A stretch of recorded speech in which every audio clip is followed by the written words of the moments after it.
Good morning, allez Iden, nous sommes le dimanche 3 Adar Bet 5776 et l'étude sera le Nishmat Rivka Batsara et Rachel Batsara. Nous étudions le Baba Kama Perek He Mishnah Gimel. Ichnis Shoro Lachatzar Baal Habayit Shelo Birshut.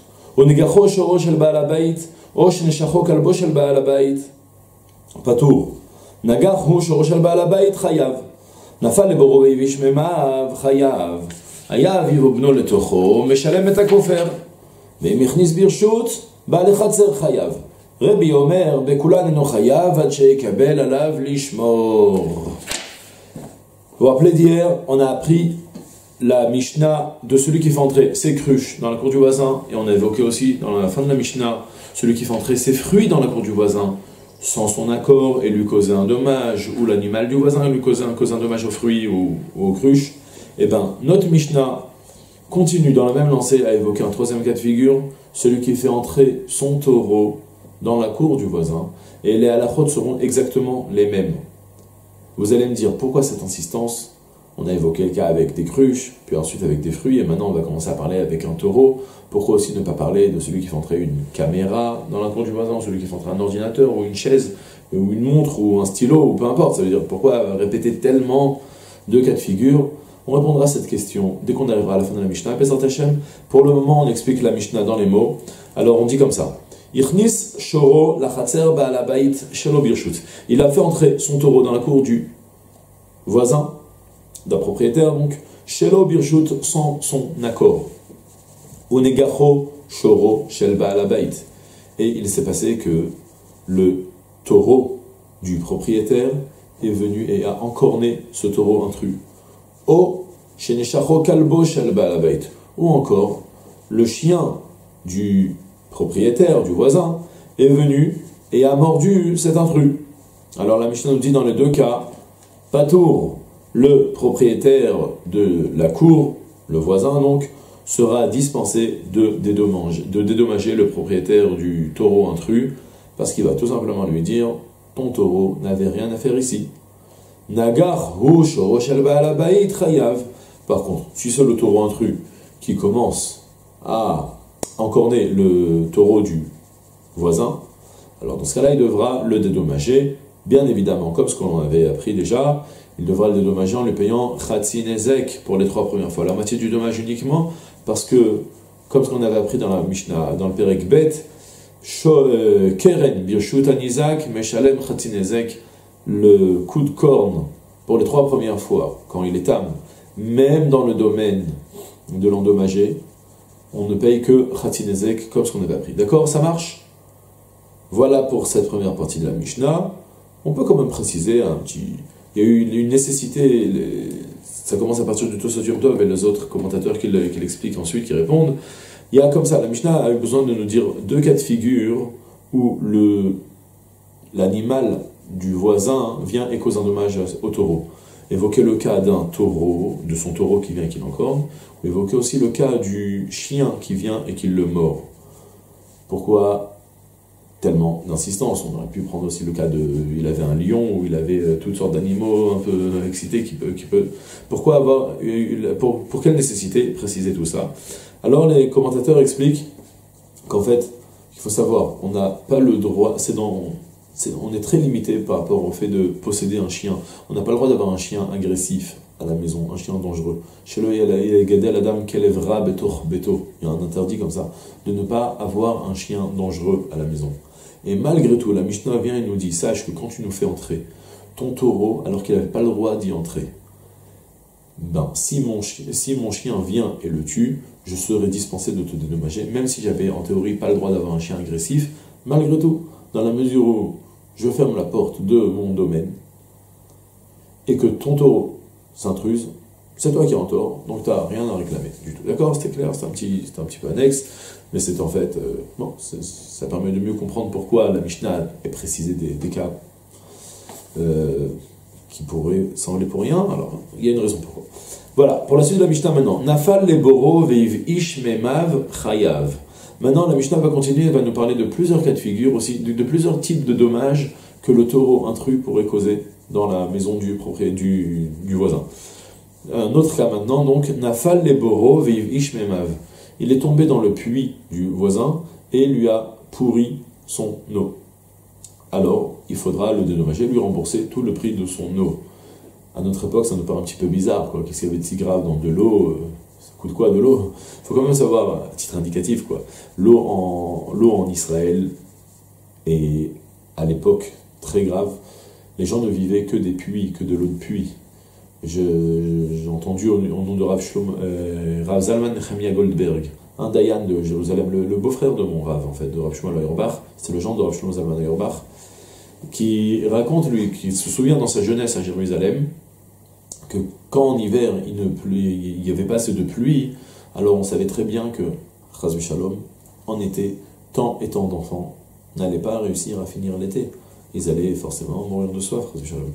Donc l'eau, c'était une denrée rare, et donc en l'occurrence, quand le taureau tombe dans le puits, il faut bien évidemment dédommager et rembourser toute l'eau. Une précision quand même, c'est que le taureau qui tombe dans ce puits tombe vraiment sans aucune intention, il a trébuché, il est tombé dedans. En théorie, lorsqu'un taureau cause un dommage sans faire exprès, c'est un cas de honesse, un incident malencontreux, c'était pas prévu, et dans ce cas-là, on devrait être patour, on devrait être dispensé de dédommager.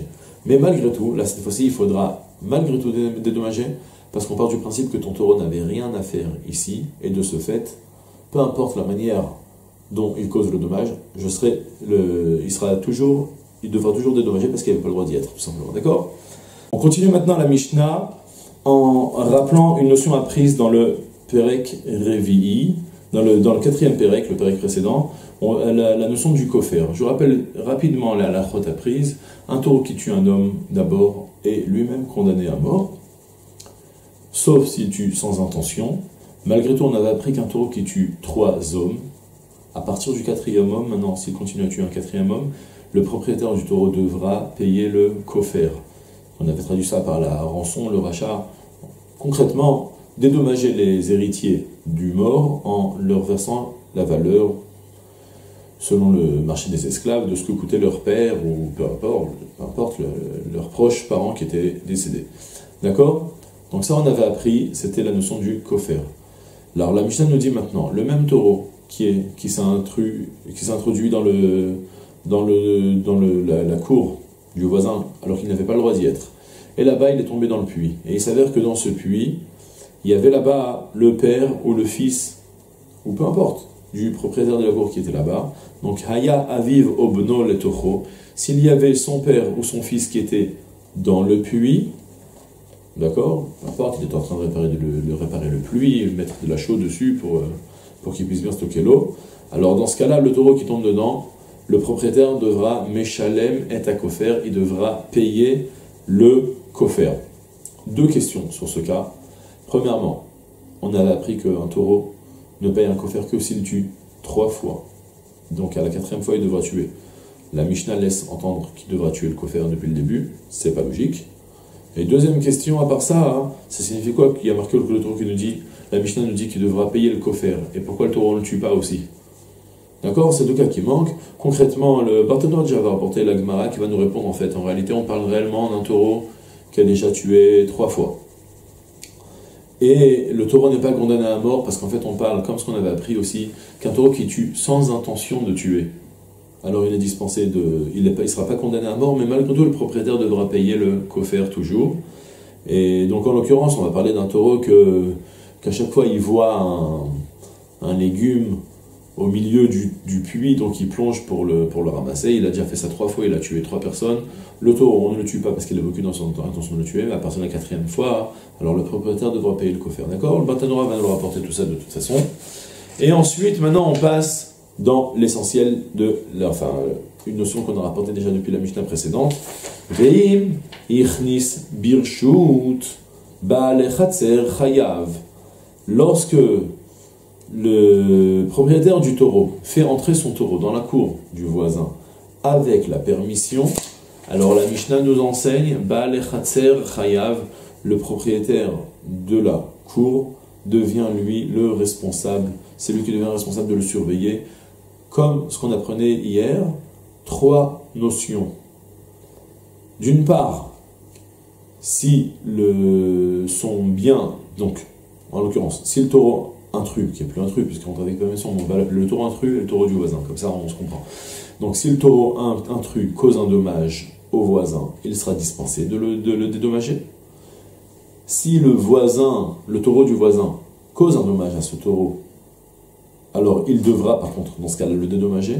Et pire encore, même si le taureau meurt d'une négligence, peu importe de quelle manière, par exemple même qui tombe tout seul et qui meurt, alors que le propriétaire de la cour sera considéré comme un gardien qui a négligé sa surveillance et de ce fait devra toujours dédommager. Tout ça, ça inclut quand on dit les mots Baal Echatzer Chayav, le propriétaire de la cour, et Chayav, ça signifie qu'il est gardien à part entière. Ça, c'était pour l'avis de Tanakama, le premier avis. Rabbi Omer, Bekulan Eno Chayav, Ad Sheyekabel Alav Lishmor. Dans tous les cas, le propriétaire, le voisin, ne sera un gardien responsable uniquement Ad Sheyekabel Alav Lishmor, uniquement s'il prend sur lui de le garder. C'est la marloquette en fait qu'on a apportée en fait hier au nom du Rif et du Tosfot, qui est en fait une marloquette comment trancher la halakha, comme Tanakama ou bien comme Rabbi. Et en l'occurrence, donc selon Tanakama, dès que je te dis vas-y je t'en prie, fais-le rentrer, je te permets. Alors dès que je dis cette phrase, j'accepte de devenir gardien à part entière, et selon Rabbi, il faut nécessairement préciser que je vais devenir le gardien. Par contre, si je ne précise pas que je vais devenir gardien sur le taureau, alors là on se retrouve dans une situation assez originale. C'est qu'en fait, j'accepte que tu le fasses entrer, mais je ne suis pas responsable s'il lui arrive quelque chose. Mais puisque aussi je t'ai permis de le faire entrer, alors toi non plus tu n'es plus responsable s'il arrive quelque chose à mon taureau.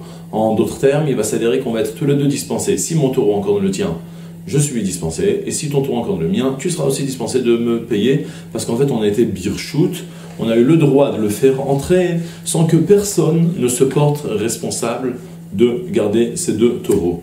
Voilà pour la Mishnah. Et maintenant, je vous devais quand même une petite explication. On avait soulevé la question pourquoi il a fallu parler du cas de celui qui fait entrer sa cruche, celui qui fait entrer ses fruits et celui qui fait entrer son taureau. C'était une insistance un petit peu lourde finalement, chaque fois pour m'enseigner à la halakha. S'il était sans permission, qui sera lui le fautif, et s'il était avec permission, que je devrais, dans ce cas-là, c'est moi qui deviens le responsable, selon Rabbi, selon Rabbi, mais c'était un petit peu lourd tout ça. Alors, tout ça nous répond en fait, en nous disant qu'on est venu nous enseigner une halakha quand même assez originale. C'est par rapport au cas où j'accepte de devenir le gardien. On aurait pu croire que lorsque tu fais entrer quelque chose de fragile et je te dis, vas-y, fais entrer, je te le garde. Alors dans ce cas-là, j'accepte effectivement de devenir, je te le garde. Quelque chose de fragile, je te le garde, ça signifie, je te le garde, je vais t'assurer qu'il n'y aura aucun dommage. Mais par contre, quelque chose qui n'est pas censé subir de dommages, alors ça peut être, vas-y, je te le garde, ça signifie juste que mon taureau ne va pas lui causer un dommage, mais que moi je vais devenir le gardien maintenant face à toutes les intempéries du monde, c'était pas forcément inclus. On aurait pu croire que non. De ce fait, la Mishnah a besoin de nous enseigner l'ozu avzu. Non seulement ça, mais même ça. Non seulement les cruches qui sont très fragiles, si j'accepte de devenir le gardien, je devrais les garder complètement. Mais même les fruits, je devrais les garder complètement. Et même son taureau, je devrais le garder complètement. Même le surveiller, qu'il n'y ait pas un taureau de l'extérieur qui vienne et qui l'encorde. Voilà, ça c'était pour la petite précision, pourquoi il a fallu préciser 3 fois la même halakha. Et maintenant on fait vite le Barthénora. Haya aviv obno shel baalabeit betocho. On se rapporte directement sur le cas de le milieu de la Mishnah, plus ou moins, quand le taureau est entré sans permission et qu'il est tombé dans un puits et qu'il y avait dans ce puits le père ou le fils du propriétaire, et donc il l'a tué, il devra payer le kofer. Alors la Mishnah nous dit, le Barthénora nous dit, Haya aviv obno shel baalabeit betocho. Il y avait le père ou le fils du propriétaire de la cour qui était dans ce puits. Et il en va de même s'il y avait aussi d'autres personnes, peu importe. Et la urra de milta nakat, ça c'est fréquent. On parle selon l'habitude en général. Dans la cour de quelqu'un, on trouve ses proches parents, on ne trouve pas des gens de l'extérieur. Mais Shalem et Kofer, la Mishnah maintenant nous enseigne Shalem et Kofer, qu'il faudra payer le kofer. Alors là, on avait soulevé 2 questions. D'une part, le taureau doit d'abord tuer 3 fois, et deuxièmement, pourquoi est-ce qu'on ne tue pas le taureau? Alors le Barthénoïde va nous répondre aux 2 questions en même temps en nous disant Vekegon Shaya Muad Vekegon Shaya Muad Leapil Atzmo Al Bnei Adam Beborot. On parle du cas où ce taureau a déjà fait des siennes, il nous a déjà fait 3 fois de suite, il nous a déjà montré qu'il a l'habitude de tomber sur les gens qui sont dans les puits. Ve'aidna, et là, cette fois-là, de nouveau, Chazi Yarka, il a vu un légume, une belle carotte, babor, dans le puits, et il s'est dit, ah, je vais aller la manger, il a plongé dedans. Ve'ipil atzmo labor, et il s'est fait tomber dans le puits. Les chol yarka ve'arag et adam, pour pouvoir manger ce légume, et il s'avère qu'il a tué un homme. Ve'ashor, patour mimita, ou il ve'arag chez le bekavana. Le taureau ne sera pas condamné à mort, étant donné qu'il a tué sans intention. Ve'abe'alim meshalmin atakofer. Par contre, le propriétaire devra quand même payer le kofer. Deitrabe kofer afilu sharag shelo bekavana kedamrenan leel. Comme ce qu'on a appris dans le pérec précédent, on a appris des psukim que l'on paye parfois un kofer, même si le taureau n'est pas condamné à mort. Ensuite, on s'apporte sur la fin de la Mishnah, quand on accepte, quand on donne la permission de le faire entrer, que Rabbi requiert de devenir explicitement gardien, pour devenir gardien, sinon on ne sera pas responsable, mais personne ne sera responsable. Alors Barthénoïde nous dit d'abord, Va'alacha ke Rabbi, c'est ce qu'on rapportait hier, que l'alacha en fait, le Rif et le Rambam tranchent l'alacha ainsi, c'est en réalité une discussion, mais voilà, c'est comme ça que le Barthénoïde tranche. Il kach, l'alacha sera comme Rabbi. Et donc maintenant il nous fait une petite synthèse de halacha. Il kach, de ce fait. Imirnis shoro birshut ba'alabait stam velo kibel alav lishmor. S'il fait entrer son taureau dans le domaine du voisin, dans la propriété du voisin, sans préciser, stam, sans rien préciser, velo kibel alav lishmor, donc le voisin n'a pas explicitement accepté de devenir gardien, ba'alabait patour, alors le voisin sera dispensé, si c'est le taureau du voisin qui vient et qui encore ce pauvre taureau, d'alo kibel alenetirota, puisqu'il n'a pas reçu, il n'a pas pris sur lui de le surveiller. Et aussi, celui qui a fait entrer le taureau sera lui aussi dispensé de dédommager les filles sheichnis birshut, parce qu'il a finalement fait entrer son taureau avec la permission. C'est fini pour aujourd'hui. Je vous souhaite une journée pleine de hatzlacha. Rendez-vous demain. Kol tuv sela.